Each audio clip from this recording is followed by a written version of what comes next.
Pwede mo na bang sabihin yung luluto mo or yung mga ingredients lang na kailangan natin? I'm thinking something grilled pero light yung pagkakaluto. Yes, sir. So, parang ganon. So, salad, appetizer, parang ganon yung naisip kong combination. Kuha tayo siguro ng konting part ng liempo. May tenga ka pa ba ng baboy? Makukuhanan mo ba ako? Meron po.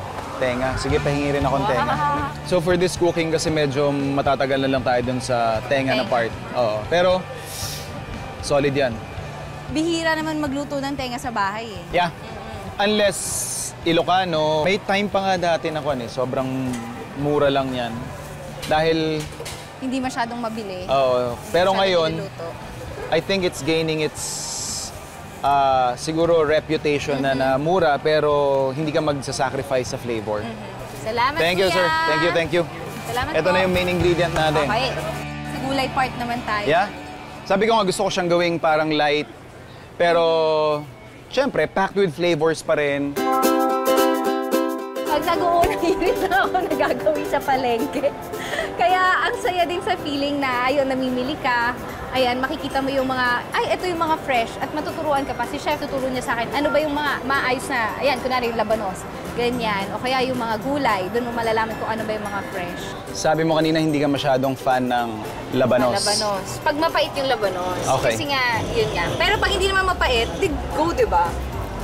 Patitikimin ako ni chef ng hindi mapait na labanos. Ano pa? May naisip ka pa ba? Tinitignan ko, pero parang ang hirap yung lemon. Pwede ba ang lemon? Oh, lagyan natin ng Wow! lemon.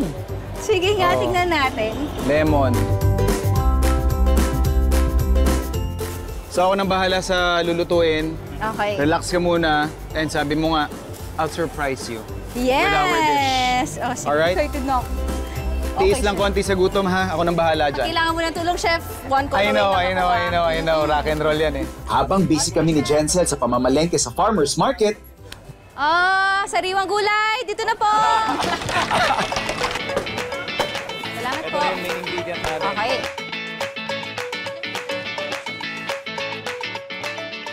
So yung grilling process na nire-require sa atin ng ating wrap sa roleta can still be achieved, lalong-lalo na kahit nasa kondo ka, syempre hindi ka naman pwede magpauling, by using a combination of techniques.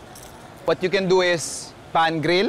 Second is, itong gagawin natin, ipapark cook natin yung ating karne, and then just to get yung smoky essence doon sa meat, para masiksik to doon, is pagka na-park cook na natin yung karne, i-open flame grill naman natin siya.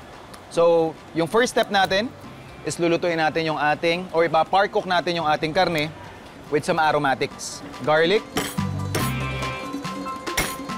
Siyempre, yung ating onions.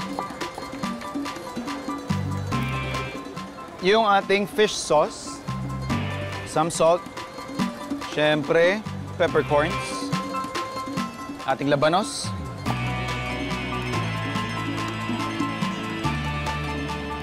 Lagay lang din natin yan. And of course, yung ating meat. So ito yung ating pork ear.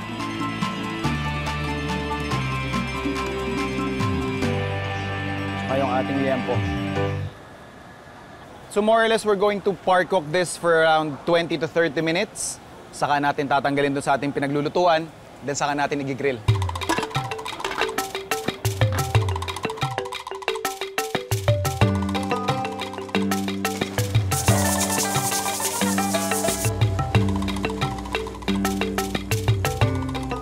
So ito, tinanggal na muna natin yung ating liempo kasi syempre, kumpara dun sa tenga, tsaka dun sa pisngi, di hamak na mas matagal or magkaiba yung kanilang cooking time. So ito yung liempo natin is just enough. Doneness, bouncy pa siya, hindi siya fork tender, kaya saktong-sakto na siya. So ito namang mukha natin, kung mapapansin ninyo, tsaka yung tenga, masyado pa siyang matigas. So we'll continue cooking this for another 20 minutes. Then we can open grill na.